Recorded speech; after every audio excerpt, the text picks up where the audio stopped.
Greetings and welcome to Roman of the Empire. I'm your host, Roman. This is part 3 in our discussion of things. Part 1 was the novella from 1938, Who Goes There? Part 2 was the 1951 Howard Hawks film, Thing from Another World. And this, part 3, is the 1982 John Carpenter film, The Thing. So 51 and 82 are inspired by the novella from 1938. Though, as discussed in our previous video, 52 Howard Hawks film, less so. More some real basic inspiration stuff, but that's about it. The 1982 film from Carpenter is a much more faithful version of the novella. It actually expands on that idea quite a bit while keeping that original theme. And it was not received well at the time in 1982. Of course, when it was released, it was up against E.T. People also got freaked out by the gore in it, which, looking at it from a practical effects standpoint, it was brilliant work. Absolutely brilliant. If you compare that to the 2011 prequel about the Norwegian team who actually discovered it, we'll talk about that in a second. That film had CGI and not very good CGI. So you lose out on that realistic, you can reach out and touch it kind of thing, as opposed to when CGI is done well, it's done well. Lord of the Rings was CGI done well. 2011 Thing, not so much. So let's get to our story. First, we're going to talk about the cast of characters. A lot of these were from the book, though in different roles, and we'll talk about that briefly. Your main character, who was main character in both the 1938 and 1982 versions, was R.J. McCready. He is the helicopter pilot in the modern version. In the original one, he was a meteorologist. Fine. Blair, the biologist. Dr. Copper, the physician. Gary, the camp commander. Clark, the dog handler. Bennings is a meteorologist in this version. He was an aircraft mechanic in the novella. Knowles, the cook, is a pretty easy replacement character for Kinner, the cook, in the 1938 version, though their fates were very different. And that's so also you have not from the original. We have Palmer. He's an assistant mechanic. Childs, who's a very big character in the 1982 version. He's the primary mechanic. And he and McCready have a very uneasy relationship, which only becomes worse when the events unfold at the camp. Fuchs, who is Blair, the biologist's assistant, and Windows, the radio operator. Palmer, the mechanic, and Windows also have an uneasy relationship, but I think that's driven by other events, which we'll talk about in a sec. So, we begin. As it shows on the screen, Antarctica, 1982. You see a dog running through the snow, and there's a helicopter chasing the dog. It is a Norwegian helicopter. And there's a dude leaning out the door shooting at the dog, and that's peculiar. And so the scene goes on for a sec, and the dog's approaching the American camp. It wants to get somewhere. So the helicopter pursues the dog, still shooting. Helicopter lands. Dude takes a grenade out to throw it at the dog, has a bad throw, ends up blowing up the helicopter, and the pilot, he continues on, though. He's still shooting. So the dog is now, the Americans have come out because they're like, what the heck is going on? They see the dog approaches the Americans. Norwegian guys yelling at them. The Americans are like, I don't speak Norwegian. And he's still shooting. So Gary, the camp commander, shoots and kills the Norwegian. It's not really an unexpected thing to happen, but it wasn't the best thing that could have happened. But you have that language barrier. Had you been able to tell them things, but again, then you don't get a story. So Macready, the pilot, and Copper, the physician, at Copper's request, fly to the Norwegian camp because they're like, what's going on with the Norwegians? So they land at the Norwegian camp. They find it's basically destroyed. Everything is burned, banged up, blown up, and they find some video equipment, which is key to events that happen later. They find some dead people. They also find a big block of ice that something was in, and they find a burned body that is twisted and mangled and doesn't look like a regular person. So the Norwegians tried to burn this for some reason. But why would you not bring it back to camp? You have to bring the weird body back to camp. So they do. They bring the body back to camp. Blair does an autopsy on the body, and he's like, I find completely set of normal internal organs. Liver, intestines. Wilford Brimley plays Blair in the 1982 version. I would say it's arguably his best role ever. And it's funny, you watch it and you think the dude's probably like 60 years old. He's only 49, 50 in it, but it was Wilford Brimley. Anyway, so he does the autopsy. He's like, oh, it's weird, but it's not foreign, I guess is a good way to say it. It's not human. So they put the thing in a storage room because that's what you do with this kind of stuff. And the dog that was being chased around the camp by the Norwegians has been wandering around all day, and I think it's Bennings. It scares him under the table. He's playing cards or something, and the dog pushes his leg, and he's like, Clark, can you put this damn dog away? And Clark's like, sure. So he puts it in with the other dogs, and this is where things get strange. And this is where things get brilliant. So Clark leaves, the dog's sitting there by itself, and the other dogs start growling at it. They know, it's like, dude, you're not a dog. Head splits open, weird teeth and tendrils and spindly things come out, shooting into the dogs. And this is where you see the absorption process that you didn't see in the 1938 novel that I had talked about, where it's really just, you hear the dogs getting attacked and now you're at the autopsy. So there's that peculiar thing. But in this, you see what the thing is doing. It's also not a subtle absorption as it was in the, well, it was more subtle when I guess dealing with humans. It wasn't subtle with the dogs that attacked the dogs. But neither here nor there. It's a bit of an inconsistency in the original novel. But with the dog absorption, it's terrible and gross and nasty and fantastic. So they hear the ruckus, they come down, and as is done throughout pretty much the rest of the movie, they kill it with a flamethrower. They bring it into the lab for Blair to do an autopsy on. He's like, uh-oh.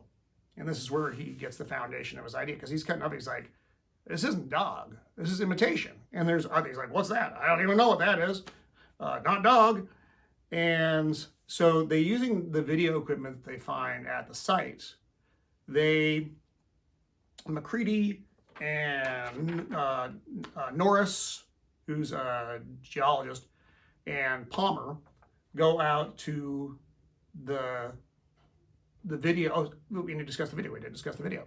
So they watch the video and they see the Norwegians doing that scene from the 1951 film where they're surrounding a ship, so they can see there's something down there. And then as we're watching the video, they see, oh, we're going to use thermite, try to thaw it out, and they blow it up. And they see a carved out hole in the ice as well. So using maps that they found at the site, they also figure out where to go. So Macready, Norris, the geologist, and Palmer fly down there, and they discover the ship. Big, massive ship. And Norris speculates it's been under the ice for 100,000 years. In the original novella, if you recall, they said 20 million years. So again, it's a big difference, but yeah, it's under ice. It's not that important, really, the timeline itself. So they come back to camp, they bring some metal with them. And this is where things start to get strange at the camp. Blair has told them what he has found, and now they're starting to worry. If that thing can imitate a dog, it can imitate anything. And Blair goes a little nuts. He runs a program calculating how long it would take for, if this thing got into humans and imitated them, if it infected the regular population. And he does his calculation. He's like, oh, that's not good. So the world can get wiped out if this thing gets out there and gets into humans. So he destroys the aircraft, he destroys the comm equipment, and he starts shooting around the camp. They subdue and lock up Blair in a shack outside the camp. That may sound familiar. So that's actually familiar or similar to the original novella. So now everybody's on edge. Nobody trusts each other because someone, as McCready said, ain't what they seem to be. So there's paranoia. They're all freaking out. Copper, the doctor, and just very similar to the first one, he devises a blood serum test to see who's who and who has infected blood. In this version, the blood supply gets destroyed. It's locked. It's in a locked refrigerator. Gary has the only key, and the blood supply, it gets destroyed.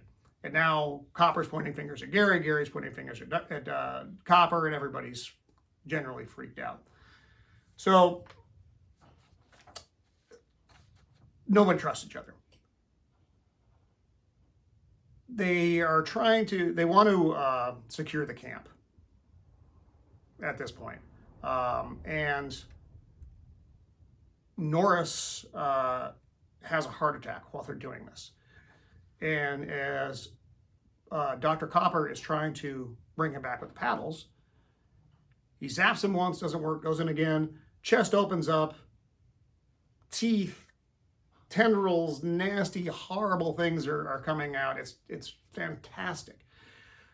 And the weird mouthing chops Copper's arms off, and he dies, and then the body just starts coming apart. The head comes off, legs sprout out, these eyes come out of the top. You got to be effing kidding me. The great line from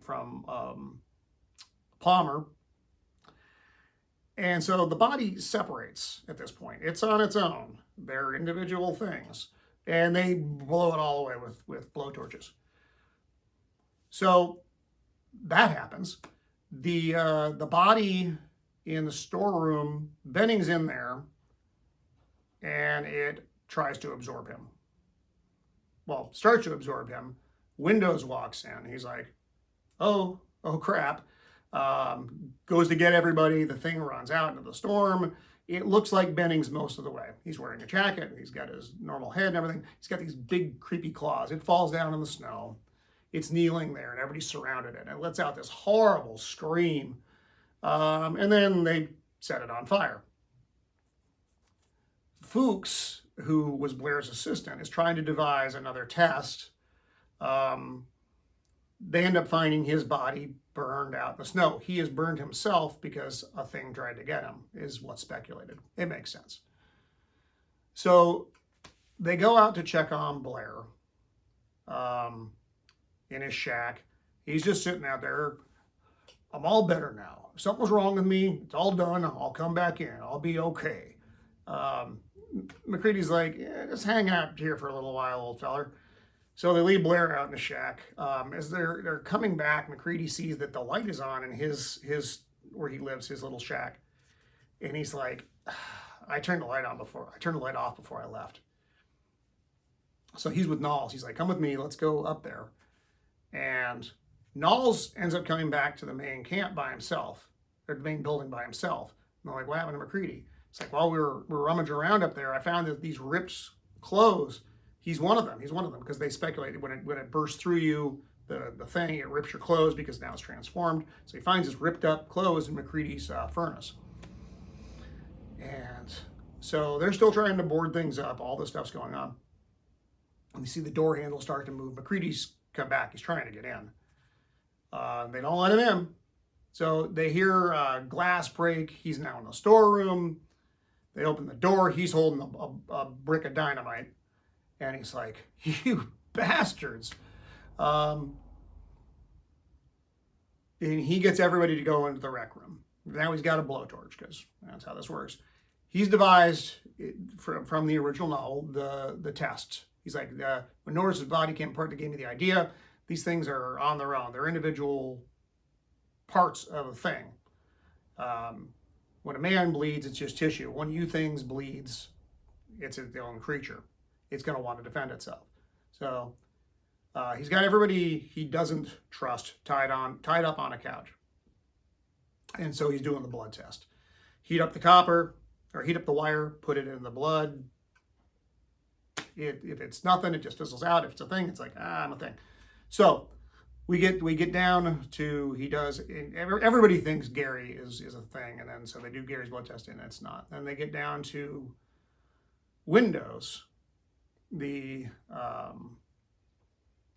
Palmer, who's sitting next to Windows, the mechanic, and they do his, and of course the blood jumps up and screams, and then Palmer starts to shake, and he's been exposed, so he goes all thing.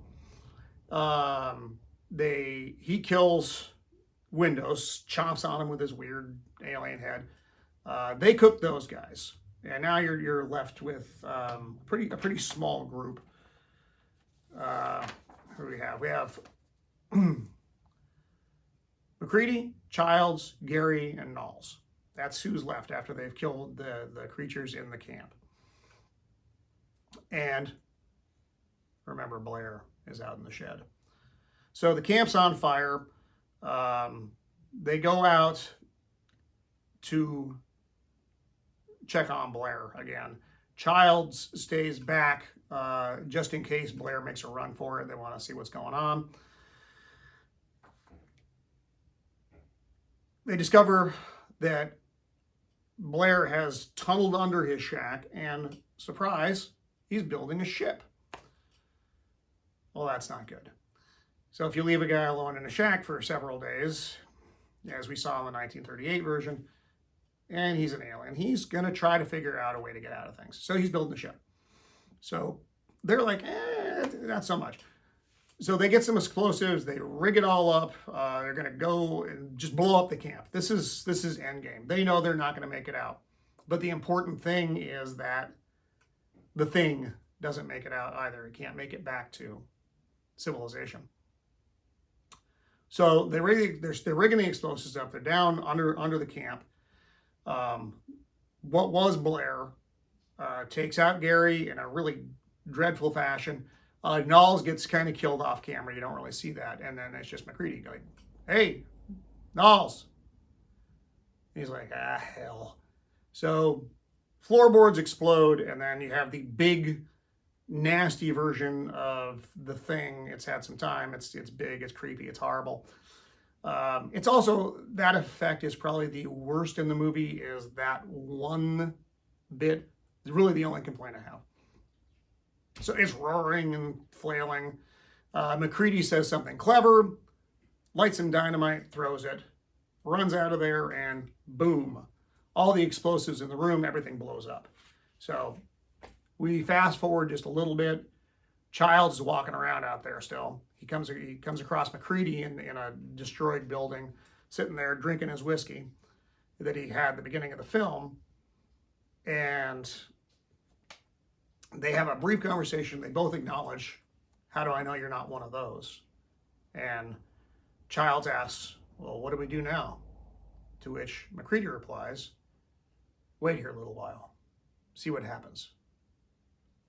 So that's a very different ending than either of the other two versions, where you had a pretty clear cut, you got them all, because the thing wants to freeze. The thing wants the rescue to happen.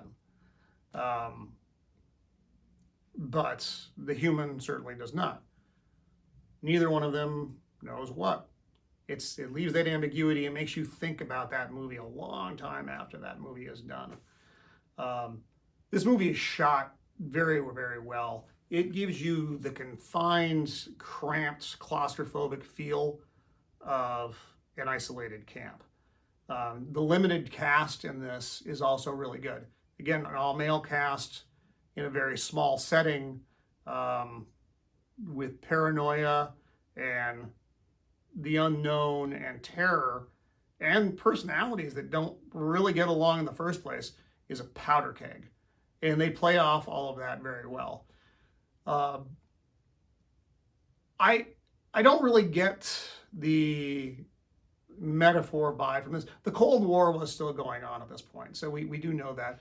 But the Are You a Communist version that we got from the previous one, I don't get that. I suppose you could, but I don't particularly get that vibe from the movie. So this was, as I said, a better expanded version of the novella. That's my opinion. Tell me what you think. Share your thoughts in the comments. I hope you enjoyed this series of videos, and we'll see what happens next. I am Roman of the Empire, signing off. Be kind.